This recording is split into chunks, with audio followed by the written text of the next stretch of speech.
Hi, everyone, and thank you for joining us today for our Johns Manville Carbon Goals Start Now It's Easier Than You Think webinar. I'm Kelsey Buchanan, and I will be your moderator for today's presentation. Let's start off with some introductions.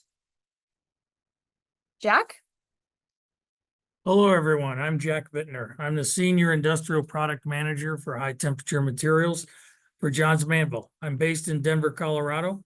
I'm also the current National Insulation Association President for 2024 and 2025. I've been in the industrial insulation business for in excess of 40 years, and I've been at Johns Manville for approximately 22 of those years. And I'm going to talk about today the benefits of insulation materials in energy savings and greenhouse gas and carbon emissions reduction. So what I want to focus on is there is a study that National Insulation Association commissioned. It was published in 2022, and it's an extensive study. The effort was to quantify in real numbers the benefits and savings provided by insulation materials. We've known for years that insulation is a benefit for saving insulation and reducing greenhouse gases, but we've never had hard numbers like we do today as a result of this study. This study, by the way, focused on the US and Canada. It covered commercial and industrial building markets, and it includes not only new construction, but also under-insulated areas in high temperature markets, which is what's going to be my focus of the this webinar today. But a little bit more on the study. It's based on actual data reported in volumes in linear feet and square feet by major insulation manufacturers in North America. It included square feet of pipe or a board, linear feet of pipe, and also sorted the reporting by thickness and pipe size.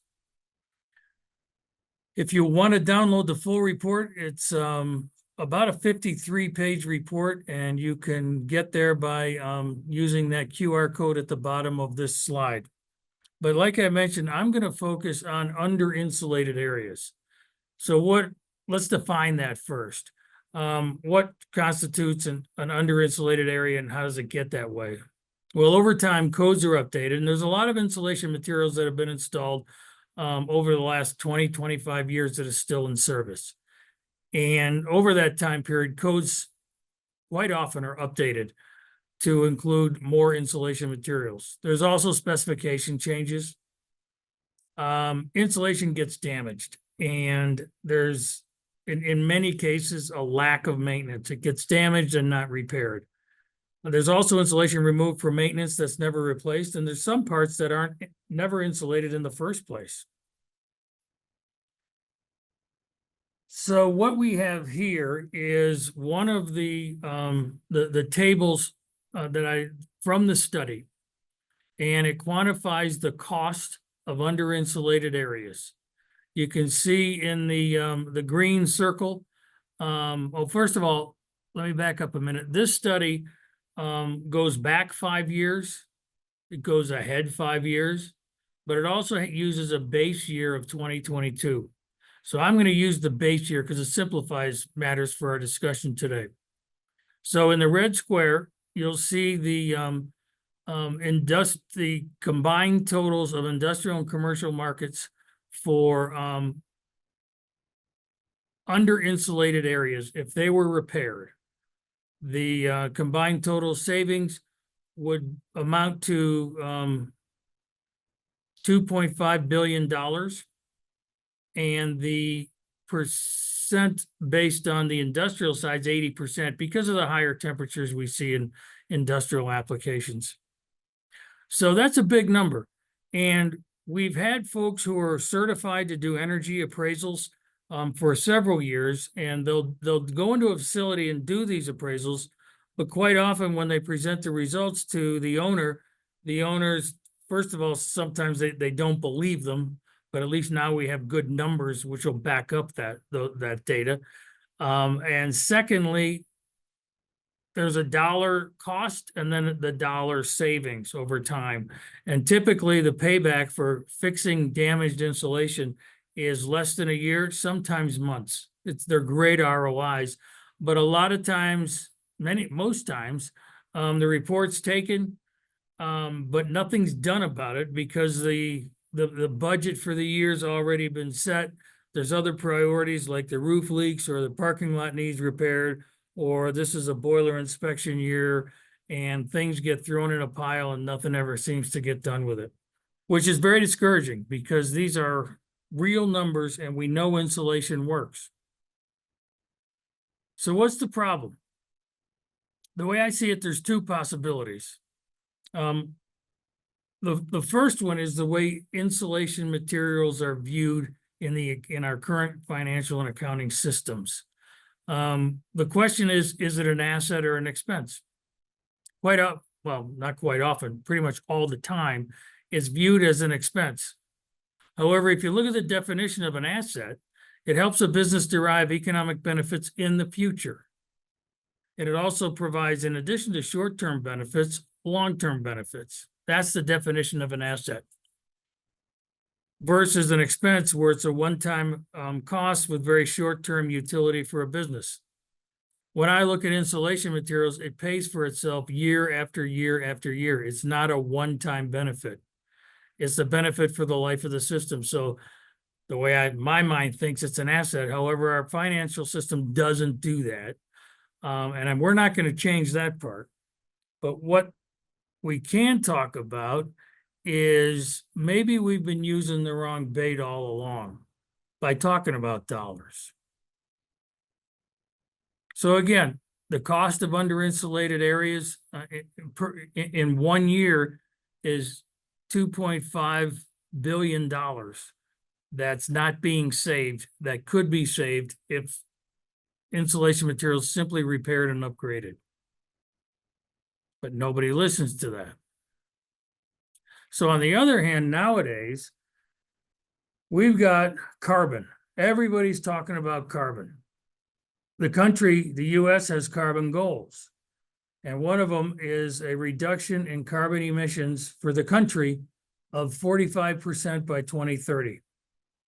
Well, and then net zero by 2050. But what does that look like? Well, a 45% reduction would be 2.5 million metric tons reduced per year.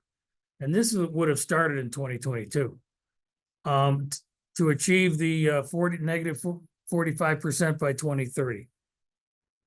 And the problem is most of the technology to accomplish these goals doesn't exist right now.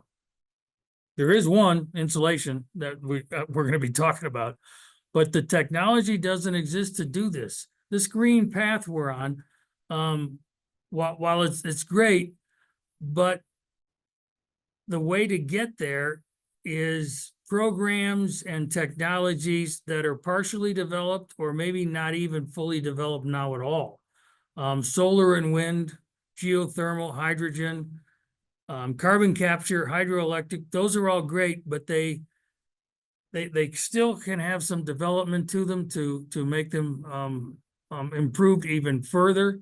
And some have to be developed completely as it is right now. The slide I'm showing here was from a Wood PLC at Gas Tech. This was a conference that was held in Houston last month.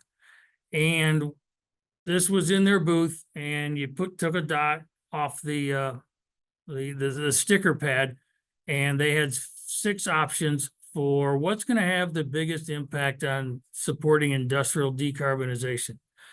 And it's hard to read, but the 6 options are zero routine flaring, renewables integration, zero methane emissions, low carbon hydrogen, carbon capture, which is the big one there in the middle at the bottom, and electrification. Not all of these are fully developed. And if we're looking at 2030 to achieve the goal of reducing emissions by 45%, These are all great ways to get there, but they're not fully developed and some of them don't exist yet. The big challenge with all these is there's a lengthy design, approval, permitting, and construction cycles involved with every one of them, and significant capital investment. As I mentioned, technologies are still being developed and some don't provide 24/7, 365 days a year solutions. So we talk about windmills and trees quite often when we talk about reducing carbon. And, you know, you do it by planting trees or building windmills. And the thing not everybody understands is when you plant a tree, it's not contributing right away. And when I did the research on when we think the models include the trees as contributing to decarbonization, it's a tree that's 10 years old. So if that's the case, insulation's got a 10-year head start because you can insulate today and it's paying for itself this afternoon. The other thing folks talk about is build windmills. Let's get windmills. Well, the approval and construction process is typically up to 4 years before the windmills are operational due to location, permits, design, construction timeline, raw materials. And by the way, those windmills, their useful life is about 20 years before they have to be replaced. Where you can insulate today and repair the damaged insulation you have now, and you're ahead of the game because you're starting now. You got a 10-year head start on the tree and a 4-year head start on windmills. Oh, and then there's carbon credits. Let's talk about those for a minute.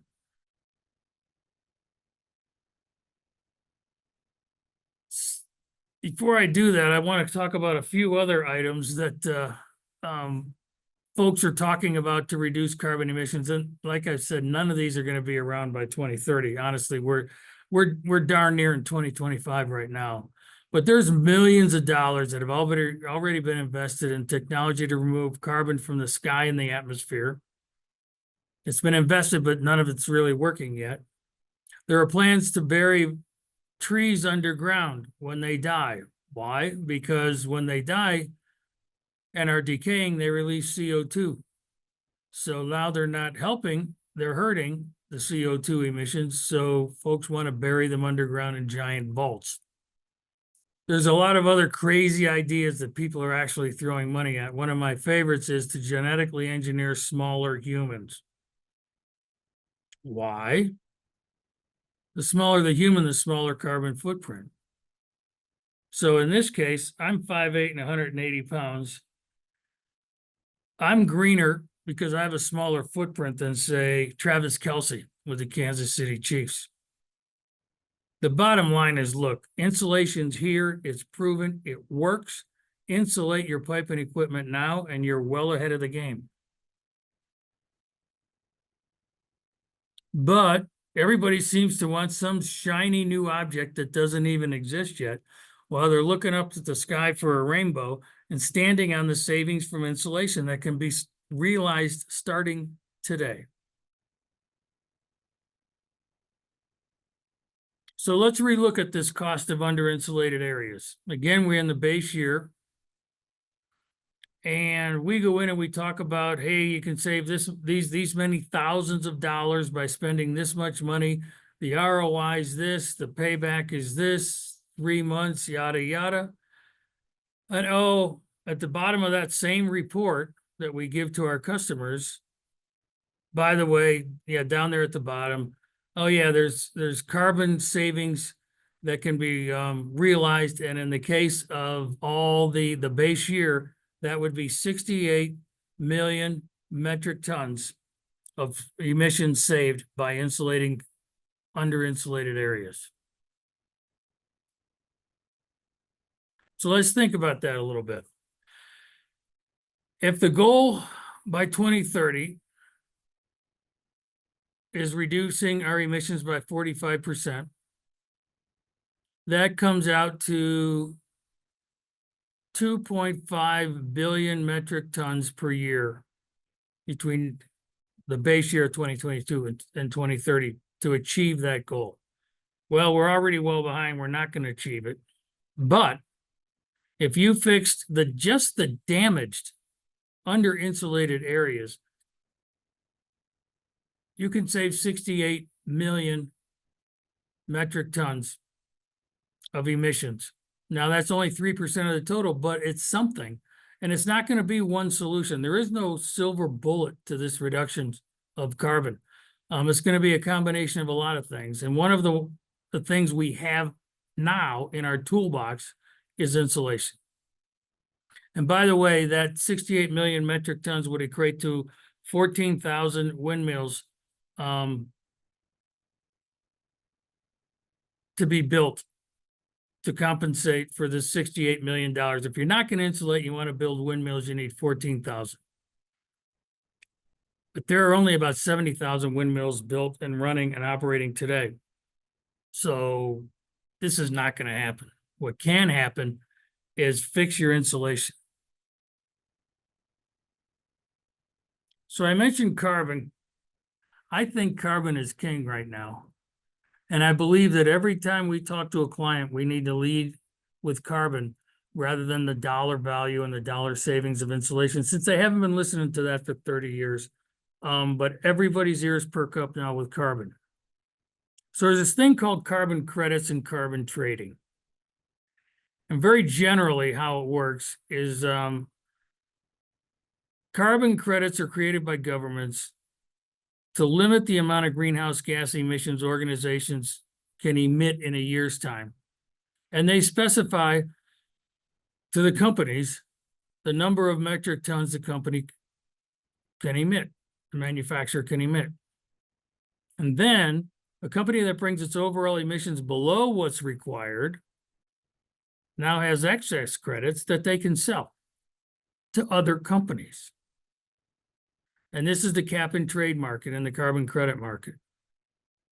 So what's the value of a carbon credit? Well, it depends on where you are, but generally they're between $40 and $80 per ton.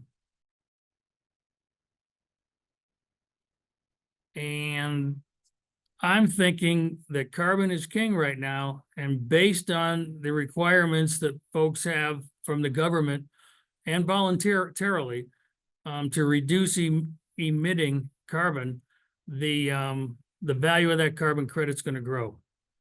So this is a chart. If you look at 2024, where we are today, the projected value of carbon credits is huge. I think it's the next cryptocurrency. Because as we get closer to the deadlines, the screws are going to get tightened. And that's going to drive the value of credits up if you have credits to sell. So how does that work? I know it's really foggy, this carbon credit market. But here's one case that's real. Tesla is all electric cars. So we have some states and some areas where, for example, and I'm pulling this number out just because the math is simple, the requirement is if you're going to sell cars in my state, 20% of those cars must be electric or you can't sell any. And that's a problem for some folks. Some of the big car manufacturers don't have 20% of their cars that are even electric to sell. So what are they going to do? Well, here comes Elon Musk and Tesla. Every car they make and sell is electric. So in that same state, they sell 100% of their cars, and that's sold in that state. 20% of them, they tell the government, yep, 20% of our cars are all electric, no emissions. Then they got the 80% left. Those are, they collect carbon credits for those 80% of the cars that they're selling in that state. And then they're taking those credits and selling them to the other guys who don't have electric cars. And I know that sounds fuzzy, but I'll tell you, in 2023, Tesla generated $1.8 $1.8 billion from selling carbon credits. And through, since 2019, they've banked $9 billion. If I'm Musk, I think I care more about the carbon credits than I do about my electric cars. It's money in the bank. So in summary, I think we're using the wrong bait. We go in and talk to our clients after we do our energy appraisals and surveys like this. Hey, here's the project. It's very low cost. We can do it in weeks or maybe months at the long run. This payback's a year, maybe only a couple of months. Yeah. Oh, by the way, yeah, we're reducing your carbon emissions by this much. I think we've got to change the order. Here's an example, and I'm going to focus on the green in the middle. If you've got a 8-inch pipe operating at 500 degrees, and for personnel protection, the requirement would be 1.5 inches of insulation. And you would save per foot per year 357 pounds. That's not much. It's only a foot, but nobody insulates a foot. But that foot would equate to 103 trees being planted or 89 light bulbs. But remember, that tree's not contributing anything for 10 years. So a foot's not a real job. Sometimes there's 10 feet, and you could insulate that 10 feet of that 8-inch pipe or plant 1,030 trees or replace 890 light bulbs. But even 10 feet isn't a lot. Most jobs are a couple 100 feet. So let's pick 100 feet just for nice round numbers. If you chose not to fix the insulation on that pipe, one of your options is to plant 10,300 trees or replace 8,900 light bulbs. And just to put this in perspective, 100 feet is not far. In baseball, it's 60 feet to the pitcher's mound from home plate and 127 feet to second base from home plate. That's not that far. Or you can plant 10,000 trees. One more example of offsetting carbon emissions. If you have a full-size pickup truck that's driven 20,000 miles in a year, that 20,000 miles will equate to 18,000 pounds of carbon. How do you offset that? Well, for that year, you can plant 360 trees to replace 310 light bulbs, or insulate about 8 feet of 4-inch pipe operating at 350 degrees with 2 inches of insulation. Insulation can be done today, and it starts paying back today. Doesn't take 10 years to grow. Insulation's so easy. So I think we should reverse the order. When we go in to talk to a client, we should open by talking about carbon, not dollars. The carbon reductions provided by insulation. Oh, by the way, this project's low cost. The execution's weeks. ROI's less than a year, probably a couple of months, but carbon. You reduce your carbon by doing this insulation. And now we actually have actual data to support these facts. And we have tools to do it. In addition to that report that I started this conversation with, we have certified energy appraisals that the National Insulation Association has training for and certifies after a test is passed, so folks can go out and do energy appraisals. There's also the 3E+ software from the North American Manufacturers Association that will do all the generating of the carbon reduced and the dollars saved in the payback. Insulation also is a carbon-saving technology that actually already exists. It's here. Use it. It doesn't take any more development. The insulation industry can offer dollars that are plentiful. They're laying on the ground just like leaves in the fall. All we got to do is pick them up. And oh, by the way, insulation offers the owner the opportunity to contribute towards obtaining carbon credits. And like I say, I think the price of these carbon credits is obviously going to go up and up and up. So at Johns Manville, we have the insulation solutions for just about anything you might need to do. We have high temperature insulations. We have low temperature insulations. Our high temperature insulations are calcium silicate, perlite, and mineral wool. In addition, we have the weatherproofing, the jackets, and all the accessories to go with the materials.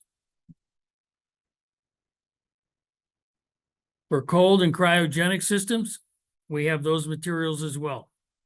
Our polyisocyanurate trimer, we've got the vapor barriers. We also, again, have the accessories, the metal jacketing, and the banding and screws and wing seals to go with it.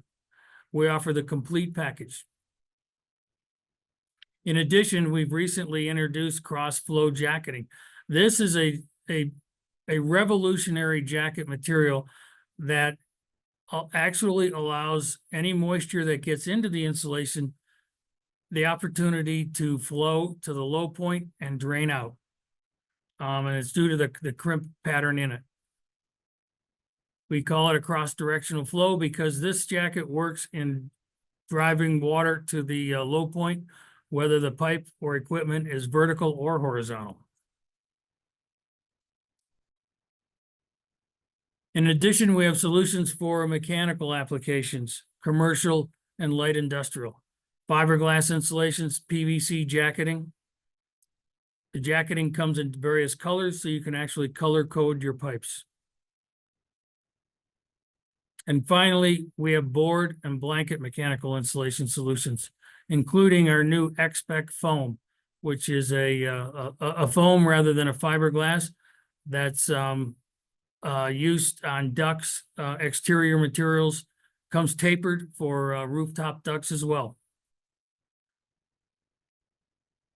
And finally, we've got technical service. This is 800 number you see on this screen goes directly to a human who will pick up the phone and either answer your question or direct you to the person who can answer your question. So note this number. This is all you need.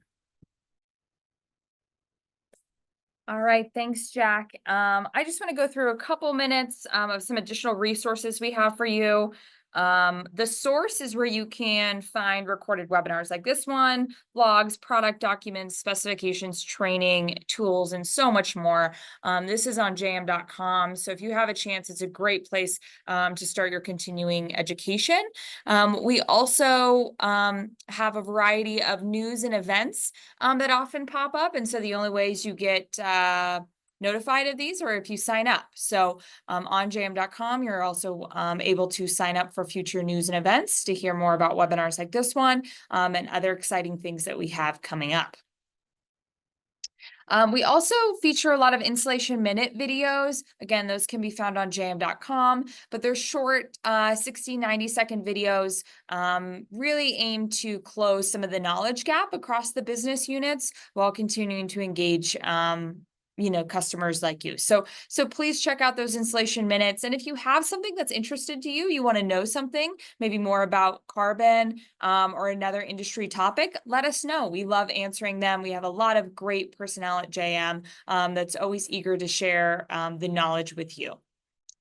And again, we are on social media, so we want to, continue the conversations there if you are as social media savvy as well. So we're on LinkedIn. You can find us on YouTube. This recorded webinar will be on YouTube, so you can pass it along to your colleagues. Because a lot of the questions we get is, this is all great information. What can we do about it as a mechanical engineer or as a facility owner? Share it. Keep on sharing this information, get it out there. That's the way we can make real change. With that, Jack, I want to thank you for your time and putting together this great presentation. And please reach out to us in the future if any of you have any questions. Thanks so much. Thank you.